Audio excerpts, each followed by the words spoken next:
За бүгдээрээ төр сууцгаая. Тэг маш чухал сэдвээр ярьж байгаа шүү. Тэг үнэхээр эзэн амийн үгээ биднэрт хэлдэг. Амен. Тэг өнөөдрийн энэ үгнээс бид нар ингээд зууран барьж явах ёстой зүйл юу вэ гэхлээр нэгдүгээрт эзний үг хүсэл, зарлиг тушаал те Бурхны үг биднийхээс ямар ч ухаантай эрдэмтэн мэрэгд энэ дэлхийн ямар ч хэцүү ухаантай хүмүүсийнхээс үргэлж өндөр байгаа. Үнэхээр тэнгэр үргэлж газрын дээр байдаг тийм үү? Тэгээ түрүүн Улаанбаяр пастор нь ярьсан баг. Тэр өндөрлөг газрын гадаргуугаас 4000 метрийн өндөрт байхад тэнгэр хөршгүй л байгаа. Улам бид нар онгоцоор нисэхэд 100000 метрийн өндөрт нисдэг. Тэгтэл тэр дээр тэр окторгуу хязгааргүй. Ямар санд окторгуу гэж нэрлэх үү? Бүр октор үгүй шүү дээ. Октор байхгүй. Хязгаар байхгүй гэсэн. Октор үгүй. Бүр үнэхээр хязгаар байхгүй. Тэгвэл эзэн үүнтэй зөрлөж шít. Тэнгэр үргэлж газрын дээр ямар хөршгүй өндөр байдаг шиг эзэн Бурхны тэр бодол санаа яг тийм өндөр байдаг.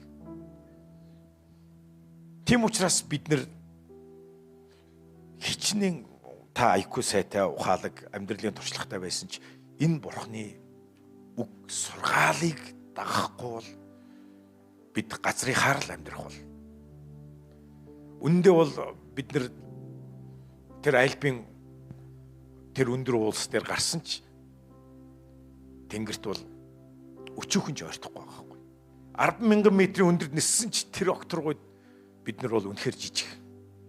Тийм учраас энэ дэлхийн хичнээн цэцэн мэрэгэн ухаантай IQ сайтай байгаад ч үнэндээ бол нэрэ Бурхны дэргэд бол бид нар хаанч хүрхгүй юм. Тийм учраас Библиэл дээр нэг ийм үг байдаг. Хөх тэнгэр мэд хязгааргүй түүний дэргэд хүн чи юу хийж чадах вэ? Үхлээс гүн ухаан бодлыг нь чи төгс ойлгож чадах уу? Тэв дэлхий тэнгис далайгаас өргөн оюун ухаанд нь чи хэрхэн хүрэх юм бэ гэж хэлсэн байдаг. Тэгэхээр бид нар яах юм бэ? Энэ үгэнд л итгэхээс өөр арга байхгүй. Тэгээ бас Петрийн тухай ярьсан Улаанбаяр пастор нь. Петр бол мэрэгжлийн загас ч юм биш. Хар багасаа тэнгисээ хэрэгсэгсэн. Гэтэл Есүстэй анх уулзахдаа Есүсийг Рабби буюу багшаа гэж дуудаж байгаа. Рабби гэдэг нь еврейчүүд өөрсдийнхөө хуулийн багш нарыг Рабби гэж дууддаг байсан. Багш нарынхаа үг сургаалыг сонсдог байсан. Рабби бол еврейчүүдийн дундаас хамгийн их хуулинд боловсралсан Израилийн ард түмэнд энэ ариун Библийг, Бурхны хуулийг заадаг багш нар байсан. Есүс анх Петртэй уулзах үед Петр Рабби гэж дуудсан. Багшаа. Тэр багш хурж ирээд юу гэж хэлсэн гэж?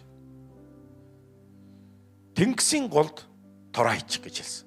Гэтэл урд шүнжэнгөө тэнгисийн голд тороо хийж ягаад мэрэгжлийн загасчид шөндөө загас хаана байдгийг тэд нар чинь бүр насан туршийнхаа амьдралаар мэдэн штэ.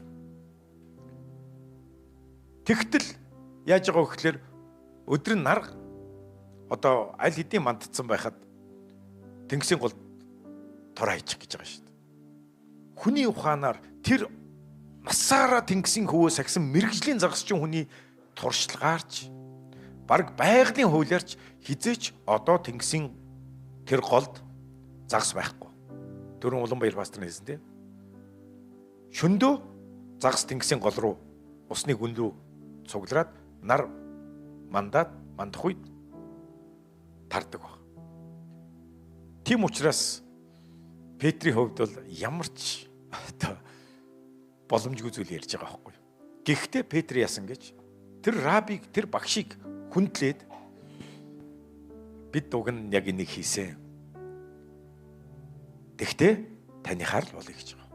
Есүсээ танихаар л болъё.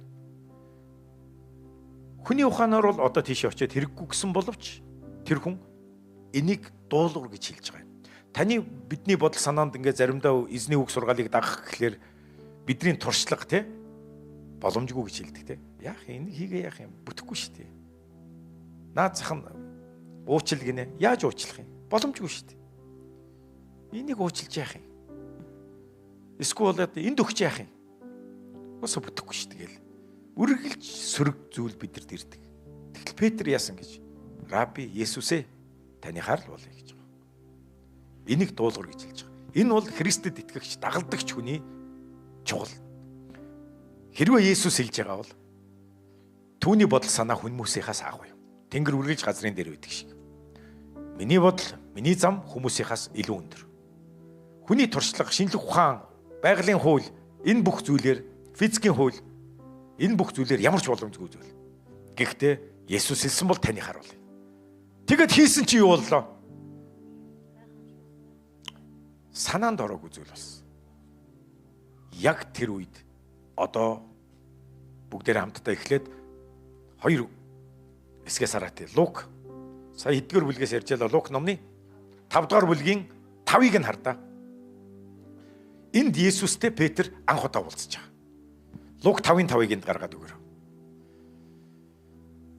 Энд Петр Есүсийг дуудахдаа яг жинхнээсээ бол манайхан бол эзэнтэйг орчуулсан байна. Харин стандарт монгол орчуулга яг еврей грекээс орчуулсан орчуулгаас юу гэж хэлсэн байгаа вэ гэхээр Симон энд эхлээд эзэнтэн гэж дуудаг байхгүй юу? Энд юу гэж хэлсэн бэ гэхээр рабби буюу багшаа гэж дуудаж байгаа. Багшаа би чүнжингөө зүтгэж юу ч бариаггүй гэж хэлж байгаа байхгүй юу? Өөрөөр хэлбэл энд мэрэгжлийн загасчин нэг хуулийн багш 2 эхлээ уулзсан. Петр Есүсийг нэг рабби багш л гэж утсан. Тийм учраас мэрэгжлийн загасчин хүний хувьд бид шүнжингөө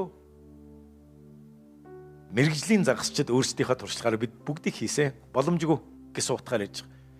Тэгсэн мөртлөө Петр рабби тэр багшийг хүндлээд тэгтээ хэлснээр тань тороо доошлуулъя гэж хэлсэн. Ингээд дуулууртаа хийсэн чинь бид нар юу болсныг мэдж байгаа юм. Бараг амьдралдаа хизээч барьж байгаагүй тэр гайхамшигыг харсан. Үүний дараа 8 дахь ишлэлийг 8 дээр одоо үүнийг үзсэн Симон Петр Есүсийн хөл дунаад одоо эзэн буюу яг еврейгээр Бурхныг дууддаг Яавэ гэдэг үгээр дуудсан байхгүй. Израильчууд тэнгэр газрыг бүтээсэн агуу Бурхныг Яавэ гэж дууддаг. Энд одоо Петр завинд нь зүгээр нэг рабби, Библийн багш биш. Харин орчлын ертөнцийн юмс үзэгдлийг бүтээн захирдаг тэр Израильчуудын тэр үн нэртнээсээ эцэг хүүхэд нь тэр Авраам, Исаак, Яаковын төгс хүчит Яавэ хүний дүрээр завинд нь ороод ирсэн байна гэдгийг мэдэх үедээ тэр завин дотроо өвтгсөгдсөн. Тэгээд надаас холдооч гэж хэлж байгаа. Яагаад гэж Израильчууд Бурхныг харсан хүн хизээч амьд үлддэггүй гэж ярьдаг. Тийм ариун Бурхантай тийм нүгэлт хүн уулзна гэдэг бол амьд үлдэх боломжгүй учраас Петр би бузар нүгэлт хүн та надаас холдооч гэж байгаа. Петрт юр бусын эзнээс эмээх тэр айдас. Яагаад гэвэл завинд нь Яавэ тэр эзэн Бурхан байгааг мэдсэн байна. Тэгэхээр бид бас энд байгаа та бид нар яаж Бурханыг мэддэг вэ? Би өөрийнхөө амьдралдаа яаж Есүсийг Бурхан гэдгийг мэдсэн гэж би энэ үг сургаалыг амьдралдаа хэрэгжүүлсэн байхгүй. Библиэлд хэлсэн бүү харигтан согтур, бүү завхаар, эцэг эхээ хүндэл, бүү хулгайл, бүү худал хэл. Битгий мууг муугаар хариул, хизээч өөрийн өшөөг битгий ав. Энэ бүх үг сургаалууд мөн сайн мэдээ тунхаглал, дагалдагч бэлтэг гэсэн үг сургаалд би хэрвээ Есүс хэлж байгаа бол би нэг хийхээр шийдсэн. Бусдыг хүндэл гэсэн. Хизээч хүнийг хүндлэхийг би мэдэхгүй. Би 80 настай хүнийг хүртэл хамаа гэж дуудаа явж исэн мангар уцаа байсан. Таны хувьд бол 80 настай хүнийг та гэж дуудахад ямар ч асуудал байхгүй шүү дээ. Надад том асуудал байсан шүү. Яг гэвэл би тэгж хэлэхлээр нэгэд бандирхаад байгаа юм шиг. Бид нар тэгж ярьдаг. Тийм учраас би хамаа өөрөө гэж ярьдаг. Харин энд ирээд өөрөөсөө нэг насаар ах хүнийг та гэж хэлэх гэж надад бол асуудал байсан шүү. Яг гэвэл Есүс хэлсэн учраас. Тэгээ та нарт бас өөр ингэсэн эвдэрсэн амьдрал байгаа. Энд байгаа хүн болгонд өөр ингэсэн бохир зан чанар тий. Бохир бодол, бохир хэл яриа, бардам зан, үзэн адалт, завхай тачаал, арх, тамхины асуудал, чөлөөлөгдөх ёстой зөндөө асуудал байгаа. Таны давж гарах. Энэ бүх зүйлд та бид нар хэрвээ Есүс л энийг битгий хийгсэн бол Есүсээ танихаар л болъё. Эсвэл Есүсээ та энийг хийгсэн байна. Танихаар л болъё гэсэн энэ сэтгэлээр хүн Бурхантай уулздаг. Бурханы агуу алдрыг хардаг. Энэ бол дуулууртай сэтгэл. Олон хүмүүс Бурхантай уулзмаар байна, Бурханыг мэдмээр байна гэдэг. Тэгсэн бүртлээ амьдралыг харахаар ямар ч дуулуур байхгүй. Би итгэдэг гिचгээл итгэдэггүй хүн шиг ингээл амьдраад байдаг. Яаж Бурхантай уулзах юм? Бурхан нүгэлтнүүдийг сонсохгүй. Харин дуулууртай байдал гайхамшигтай зүйл болдог. Амен. Таны хувьд ямар ч боломжгүй зүйл боломжтой болгогддог. Та агуу гайхамшигыг Петр шиг хармаар байна уу? Эзэн та исэн бол танихаар л болъё гэдэг ийм сэтгэл зүрх. Ийм дуулуураар бид гайхамшигыг хардаг. Амен. Зарим хүмүүс Есүст итгэдэг ч өргөлөө өгөхгүй, 11 өгөхгүй. Тэ итгэгчгээд яваад идэг. Өргөлийн цагаар гониглаа суугааддаг, санаа алдаад. Та гайхамшигыг харахгүй шүү дээ. Амьдралаас чинь цөлмөгч зайлуулагдаж, таны амьдралд ирэх тэр ивэлийг та хальтлаасхаг эсхийн талаар харахыг хүсэж байна уу? Өргөл 11 өргөчхөд зүтг. Бэрхшээл ирнэ. Гэхдээ эзэн үгийнхаа ард зогсдог. Эзэн ялуулдаг. Тэгээ би та нарт Улаанбаяр пастрын ярьсан зарим нэг зураглалыг би бас та нарт жоохон харуулж өгье. За эхний зургийг явуулж өгөөч, гаргаж өгөөч. За энэ дээр эхлээд үхэр тэрэгэн дээр зөөсөн байна. Энийг та нар маш сайн ойлгох хэрэгтэй. Энд Бурханы оршихуйн бэлэгдэл, энэ гэрээний авдрыг Давид хаан ард түмэнтэйгээ цэрэг айрам, бүх түшмэд, бүх тахилч нар Израилийн ард түмэн эзний авдрыг Иерусалим руу оруулж байгаа. Ягд гэвэл эзний гэрээний авдар дотор эзний оршихуй, энэ гэрээний авдар байгаа газар эзний алдар цог жавхлан буудаг байсан баг. Тийм учраас Бурхан энэ гэрээний авдар дотор эзний гэрээний авдартай оршдог учраас Израилийн хаан Давид хаан болонгуудаа Иерусалимд эзний алдар байж бүх үндэснээс ялгархын тулд Бурханы оршихуй гэрээ хайсан. За тэгтэл юу болж байгаа вэ гэхээр Давид хаан эзний гэрээний авдрыг зөөж аваачихта үхэр тэрэгэн дээр. Дээрэс нь цоошин үхэр тэрэг одоо хийж байгаад маш хүндэтгэлтэйгээр өөрийнхөө хувьд бол хамгийн хүндэтгэлтэйгээр хинч хизээч унлаганд хэрглэж байгаагүй үхэр дээрэс нь цоошин үхэр тэрэг бүр зориулж бэлдүүлж ягаад гэрээний авдрыг тавьсан. Гэтэл та нар харж байгаарай. 300 жилийн өмнө Давид хаан энэ үйлдэлийг хийхээс 300 жилийн өмнө Дэд хууль 10 дугаар бүлгийн 8 дээр юу гэж бичсэн байна харъя. Өөрөөр хэлбэл 300 жилийн өмнөх тэдний Библи дээр энэ хуучин гэрээн дээр Давид хаан үхэр тэрэгэн дээр гэрээний авдрыг зөөхөөс өмнө Дэд хууль 10 дугаар бүлгийн 8 дээр энэ 300 жилийн өмнө энэ Бурханы хууль байгаа. 300 жилийн өмнө бичсэн үгийг одоо харъя. Тэр үед эзэн Лев овгийнхныг эзний гэрээний авдрыг зөөлөхийн тулд ямар хүмүүсийг гинөө? Үхэр тэрэгэн дээр гинөө? Лев хүмүүсийг, эзний тахилч. Израиль 12 овг аймагта 12 овг аймаг дотор Лев гэдэг овгийнх нь байсан. Энэ Левичүүд энэ овг аймгийнхныг Бурхан зөвхөн өөртөө үйлчлүүлэхээр сонгосон тэр овг аймаг. Тэр Лев овгийнхны тахилчид гэрээний авдрыг зөөлөхөөр томлогдсон гэж. Түүнд зарагдаж түүний нэрээр энэ өдрийг хүртэл ерөөл хийлгэхээр эзний өмнө зогсоохын тулд Левичүүдийг тусгаарласан. Давид үхэр тэргийг зөөхөөс 300 жилийн өмнө Мөсегөр энэ хуулийг өгсөн байсан. Тэгтэл 300 жилийн дараа дахиад саяны зураг гаргадаа. 300 жилийн дараа үхэр тэрэгэн дээр зөөсөн. Гэтэл Бурханы үгний цэг таслал нь өөрчлөгдөхгүй. Есүс хэлсэн тийм үү? Миний үгний цэг таслал өөрчлөгдөхгүй. Тэрний оронд тэнгэр газар өөрчлөгдөх нь илүү амархан гэж. Үхэр тэрэгэн дээр зөөцсөн байхгүй. Ингээд энэ зурган дээр тэр уузаа өгцөн баг. Тэнд үхцээ хөвтөж байгаа. нэг тахилж өгсөн. Ягаад гэвэл үхэр бүдэрсэн чинь гэрээний авдар үхэр тэрэгнээс унахаа шахсан.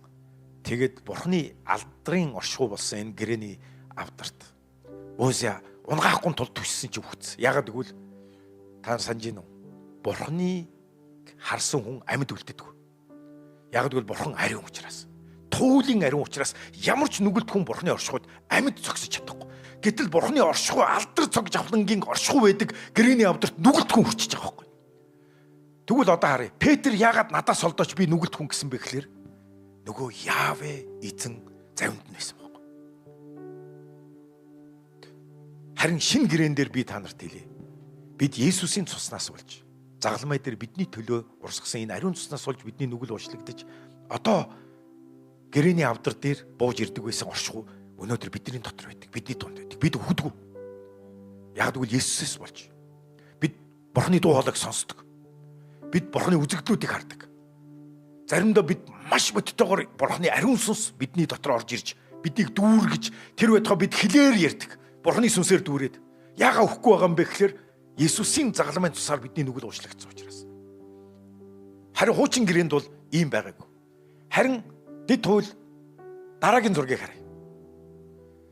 15 дугаар бүлэг дээр одоо Давид хаан алдаанаасаа суралцсан. Давид хаан алдаанаасаа суралцаад дараагийн удаа Узаг үхсний дараа 3 сарын дараа одоо гэрээний авдрыг оруулж ирэхдээ яг ном 9-оор нь яг Библиэл дээр нь бичигдсэний дагуу нөгөө Лев овгийн тахилчид мөрөн дээрээ зүгөө явж байгаа байхгүй. Өргөд явж байгаа. Тэгээ Давид хаан юу гэж хэлсэн гэж Шаштрын дэд 15 дугаар бүлэг дээр 15:15 дээр Давид хаан одоо энд ухаарсан байна. Тэр ишлэлийг гаргацгаая. Давид хаан энийг хийхдээ энэ үйл явдал одоо Шаштрын дэд 15-ын за 2-оос нь уншиж бүгдээр.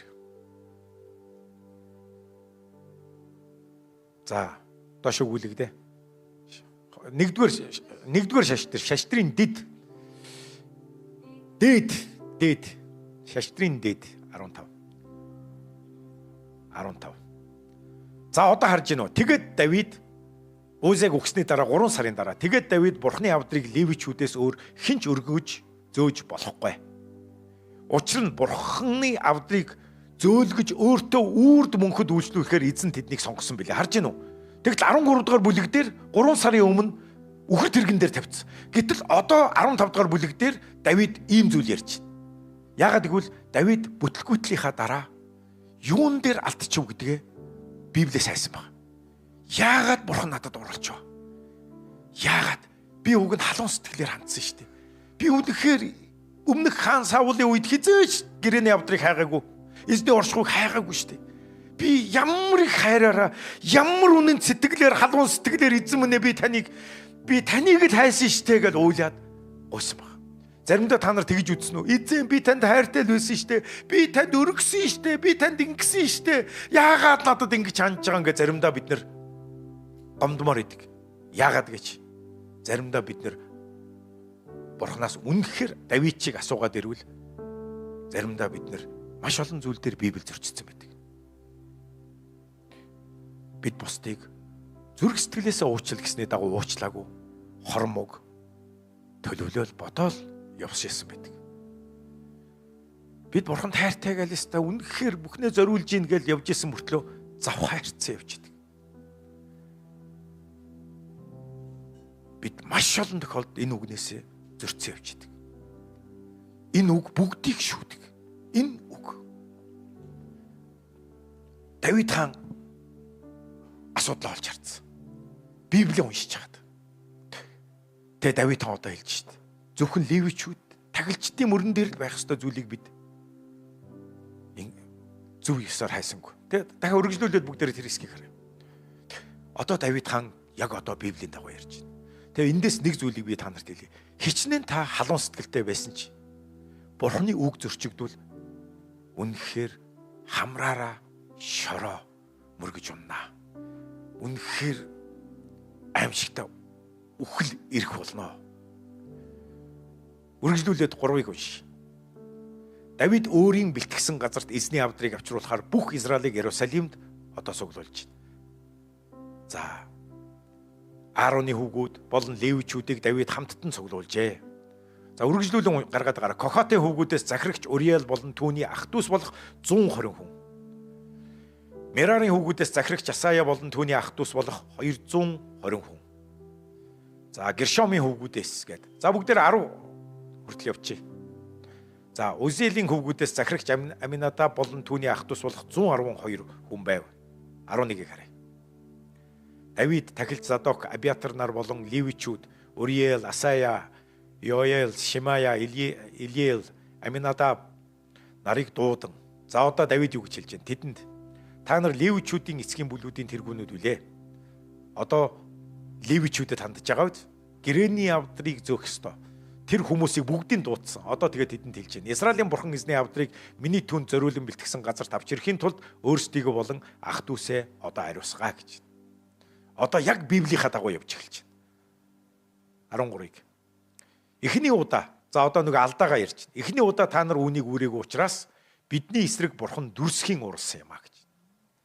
Учир нь бид түүнийг журмынхын дагуу ирж хаагаагүй байсан юм а. Өөрөөр хэлбэл бид Библийнхаа дагуу амьдраагүй байжээ. Бурханыг ирэн хайхтаа гэж хэлж байгаа юм а. 14-ыг. Ингээд Израилийн бурхан эзний авдрыг авчрахын тулд тахилчулан Левичүүд өөрсдийгөө ариусгасан. 15. Эзний айлдвар ёсоор Мөсегийн тушаасны дагуу Левичүүдийн хөвгүүд бурхны авдрыг дамдуургууд дээр тавин өргөж мөрөн дээрээ үүрч явсан гэж одоо хэлж байна. За тэгээ бүгдээр хамтдаа эзний үгээр л амьдрахгүй бол өөрсдийнхөө хувьд хамгийн сайхан цагаан цайлган сэтгэлээр халуун сэтгэлээр нэг юм хийх гэдэг. Гэтэл бурхны үгээ уншиж мэдэхгүй Библи юу гэж хэллээ? Есүс эзэн юу гэж хэллээ? Үгээр амьдрахгүй бол Христэд итгэгч хүн байсан ч хэдийгээр Израилийн агуу хаан Авраамын үр удам Давид өөрөө байсан ч үхэл ирд юм а. Тэм учраас ах дүүс минь ээ, миний ард түмэн мэдлэг дутагцнаасаа болж зовно гэдэг энэ үгийг санаараа. Ямар мэдлэг? Хосea номны 4:6-ыг хараад хамтдаа залбирцгаая. Миний ард түмэн мэдлэг дутагсны улмаас зовох болно гэж. Зовсон юм а, устгагдсан гэж хэлсараа. Хосea 4:6-ыг та нар минь бүр зүрхэндээ санаж яваарай. Ард түмэн минь мэдлэг дутагснаас болж устгагдсан гэж бүр хэлсэн байна. Үүсээ яагаад устгагдсан? Мэдлэггүйс. Ямар мэдлэг юм? Библийн мэдлэг. Тэн цаашаа уншихлаар үнэхээр амар хараа. Чи мэдлэгээс татгалцсан учраас. Өөрөөр хэлбэл Библийг уншдаггүй, сургаалаа сонсдоггүй. Уншсан ч сонссон ч тэрийг амьдралдаа хэрэгжүүлдэггүй ингээл. Нэг чихээрээ гаргаад нөгөө чихээрээ гаргацдаг гэдэг шиг тийм. Сонсоод нөгөө чихээрээ гаргацдаг гэдэг шиг. Тэ чи мэдлэгээс татгалцсан учраас би чамайг тахилж байхаас минь татгалзуу гэж. Өнөөдөр шинэ гэрээний үед Левичүүд бол Христэд итгэгч та бид нар шүү дээ. Та бол Левичүүд. Дэрэгдэхүндээ хэл. Та шинэ гэрээний Левичүүд. Та энэ эзэн ариун бурханд үйлчлж тэгэхээр сонгогдсон хүмүүс. Гэтэл хараа шинэ гэрээний Левичүүд одоо цагт ч гэсэндээ эзний мэдлэгийг үл хайхарч Библийг уншихгүй, үгээр амьдрахгүй. Тэгэд үүний үр дүнд юу болж гэнэ гэж.